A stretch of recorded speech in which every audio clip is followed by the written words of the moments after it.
गर्भवती गाय की शिव भक्ति। एक बार की बात है, गौरी नाम की एक गर्भवती गाय भोजन ढूंढते हुए जंगल में आती है। गौरी जंगल में भोजन ढूंढ ही रही थी कि रास्ते में उसे एक शिवलिंग नजर आता है, जिसे देख गौरी खुश हो जाती है और वो वहीं रुक जाती है। वो महादेव की बहुत बड़ी भक्त थी। गौरी देखती है कि शिवलिंग के आसपास काफी सूखी घास और सूखे पत्ते पड़े हुए हैं। ये देखकर गौरी अपने मन में कहती है, ओम नमः शिवाय। हे महादेव, लगता है कई दिनों से किसी ने ये जगह साफ नहीं की। मैं अभी इस पूरी जगह को साफ कर देती हूँ। ये सोचकर गौरी तुरंत उस जगह को साफ करने लग जाती है। वो ये भी भूल जाती है कि वो जंगल में भोजन ढूंढने आई थी। गौरी उस पूरी जगह को अच्छे से साफ कर देती है कि तभी उसके पेट में जोरों की हलचल होती है। हे महादेव, मैं तो ये भूल ही गई कि मेरे बच्चे ने सुबह से कुछ नहीं खाया। बेटा, थोड़ा सब्र रखो, मैं अभी तुम्हें तालाब के पास उगी ताजी ताजी घास खिलाती हूँ। शिवलिंग को प्रणाम कर वो तालाब की ओर निकल पड़ती है। फिर तालाब के पास उगी घास वो चर ही रही होती है कि तभी वहाँ एक बाघ आ जाता है। बाघ गौरी को देखकर मन ही मन खुश हो जाता है और सोचता है, अरे वाह, ये गाय, अगर मैं इसका शिकार करूंगा तो मुझे 2-3 दिन तक भोजन ढूंढने की कोई जरूरत नहीं पड़ेगी।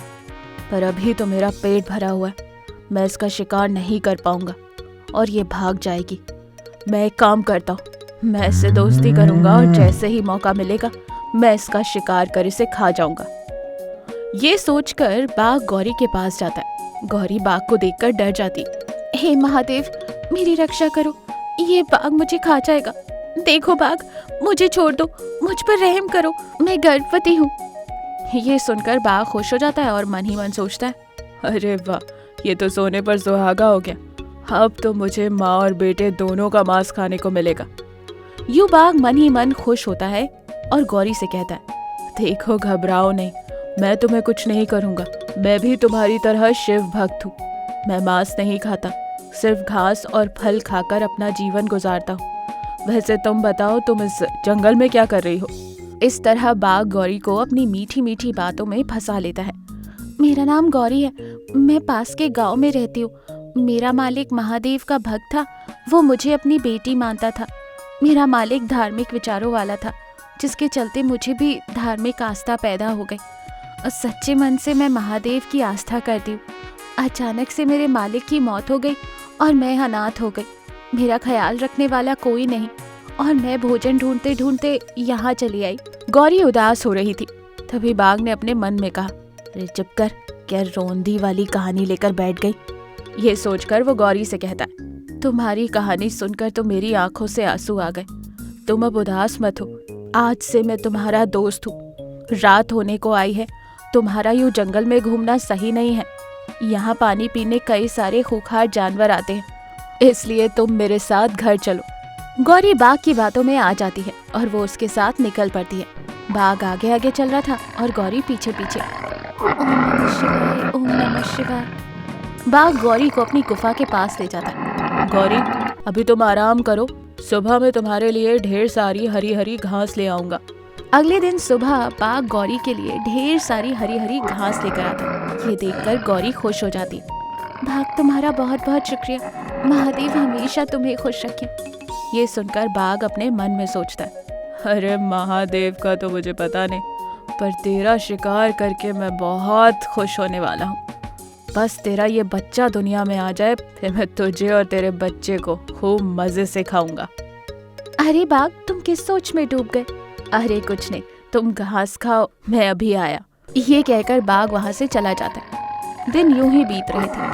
बाघ गौरी का अच्छे से ख्याल रखने लगा। बच्चे को जन्म देने का समय भी निकट आ गया। तो गौरी ने अपने मन में सोचा, बच्चे को जन्म देने का समय निकट आ रहा है, मैं अभी जाकर महादेव के दर्शन कर लेती हूँ। वैसे बाघ भी बाहर गया हुआ है, उसके आने तक मैं वापस आ जाऊंगी। बेचारा मेरा कितना ख्याल रखता है, अगर मैं नजर नहीं आई तो परेशान हो जाएगा। ये सोचकर गौरी शिवलिंग के दर्शन के लिए निकल पड़ती और वहीं दूसरी ओर बाघ जंगल में शिकार ढूंढ ढूंढ कर थक जाता है। वो सोचता है, अरे सुबह से शिकार ढूंढ ढूंढ कर थक गया, आज एक भी शिकार हाथ नहीं लगा।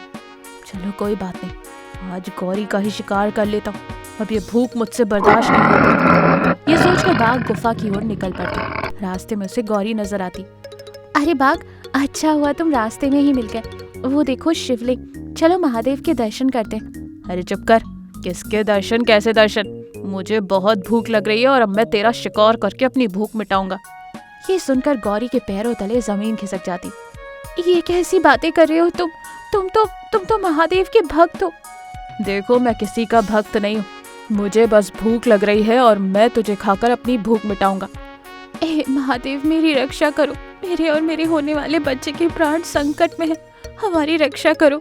बाघ गौरी पर हमला करने ही वाला था कि वहाँ एक शेर दहाड़ मारता। शेर की दहाड़ को सुन बाघ डर जाता और वहाँ से भाग जाता। बाघ के वहाँ से भागते ही शेर महादेव के रूप में बदल जाता और ये देख गौरी चौंक जाती। ओम नमः शिवाय, महादेव प्रणाम, आपका बहुत बहुत शुक्रिया कि आपने मेरे और मेरे होने वाले बच्चे के प्राण बचाए। गौरी, मैं तुम्हारी भक्ति से काफी प्रसन्न हूँ। आज के बाद तुम्हें और तुम्हारे होने वाले बच्चे पर कोई आपदा नहीं आएगी, तुम दोनों हमेशा खुश रहोगे। ये कहकर महादेव अदृश्य हो जाता है। गौरी महादेव का धन्यवाद करती है, फिर एक प्यारे से बच्चे को जन्म देती है और अपने बच्चे के साथ खुशी खुशी जीवन गुजारती है।